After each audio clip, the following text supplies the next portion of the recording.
Hey, how's it going, YouTube? It's Nick Blazy here, and today we're going to be talking about the MLB trade deadline, specifically the Indians. So, the Indians made one move only, and I don't. There were reports that we were linked to like Yu Darvish and Sonny Gray, but I think the Indians did the smart thing in the long term to hold on to our top prospects because that's who the Rangers and the Athletics were asking for. So basically, I'm going to tell you a little bit about our top prospects, give you some stats on them, and you can determine for yourself whether they would have been worth it or not. Now, before you say yes or no, I highly recommend you do some more research on them and look at their not only other numbers, but video. So we'll start off here with Tristan McKenzie, our number 2 prospect. He is 6'5" and 165 pounds. This year he has recorded 140 Ks in 108 innings pitched, which is just an amazing number. If I remember correctly, he's top 3 in all the minors, maybe number 1 now. So he owns a career 2.47 ERA, which is very solid. This year I believe he's in the very, very low threes. So let's move on to Francisco Mejia here.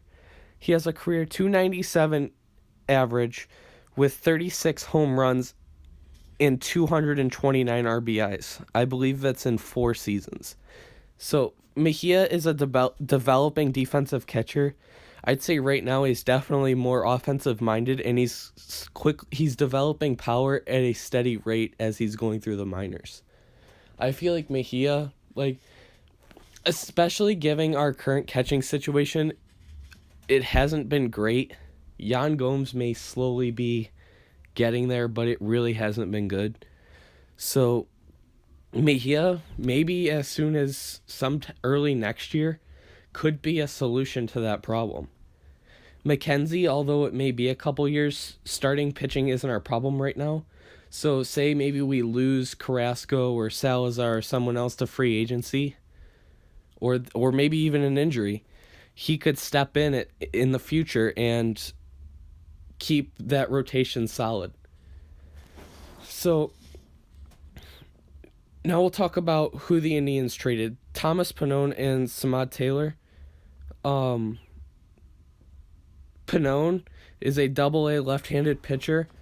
He was a 2017 All-Star, carries a career 3.13 ERA.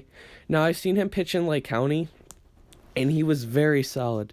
He's a good pitcher who I believe will make the majors someday and make an impact.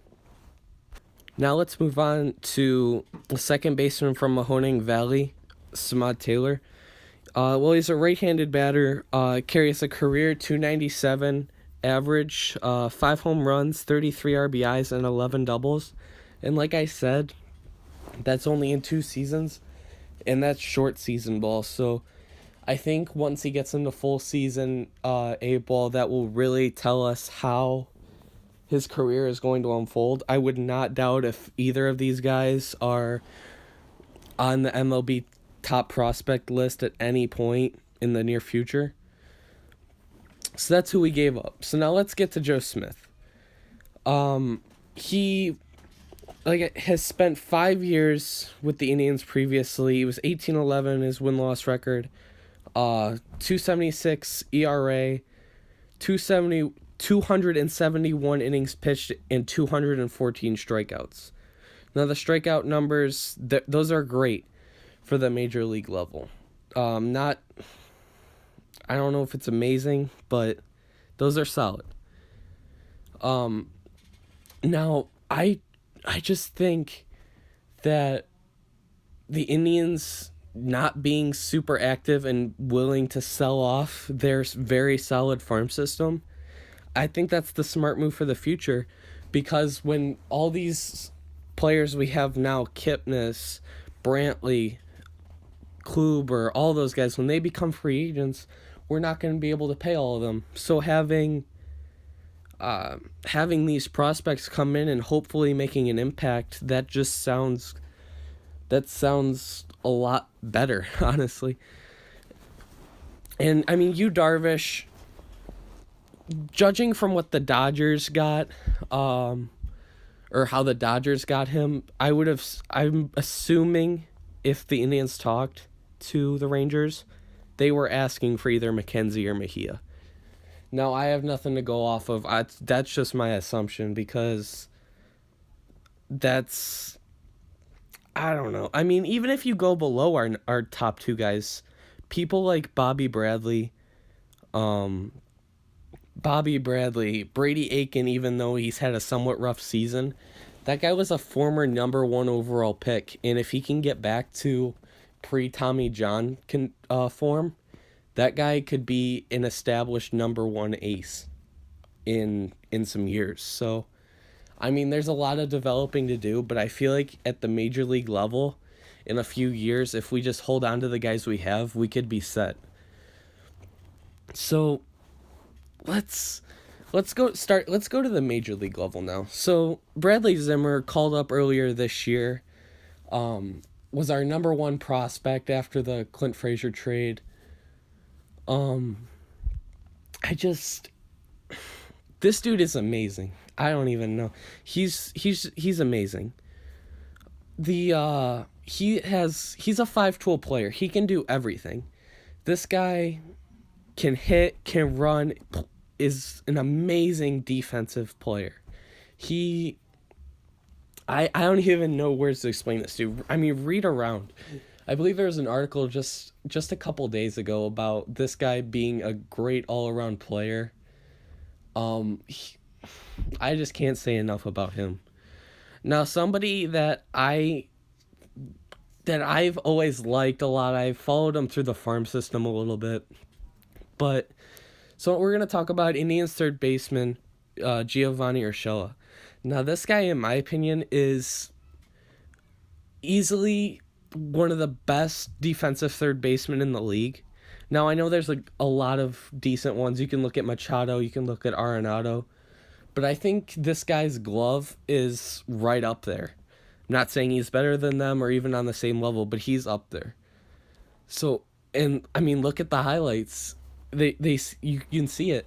So that, I mean, some jump throws 2 seasons ago, 2015. I know he did not make the majors in 2016, but I hope he stays up somehow. I know Kipnis coming back. We have a couple injured guys. We'll have Josh Tomlin going onto the DL. Now we'll have Andrew Miller going onto the DL, which hurts so much, but it's time for guys to step up in our minor league depth. That'll have to come into a play. We may see I believe it's Sean Moramondo. We may see him come up and make a start. We don't know. So I hope the injuries aren't serious, but we have the depth to keep chugging right along. We've won 9 of our last 12. We had that winning streak. I know it came to the end and it's disappointing, but really tonight we got to focus on not getting swept and just take it one game at a time.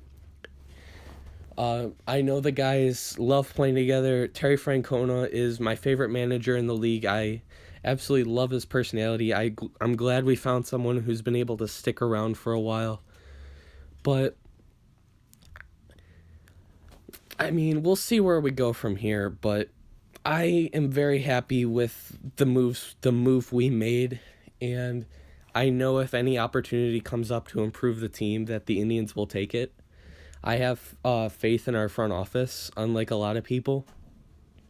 I think we're going to do what's best for the team. I was hoping we weren't going to freak out and trade our future guys for the Yu Darvish or Sonny Gray. I don't feel like they're worth what McKenzie or Mejia could become. So I'd say the back end of our starting rotation needs to come up in the next couple weeks. We'll see who takes Josh Tomlin's place in the rotation. That is not set yet. But, well, I just wanted to thank you guys for watching. If you enjoyed and want to hear more, please leave a like and subscribe.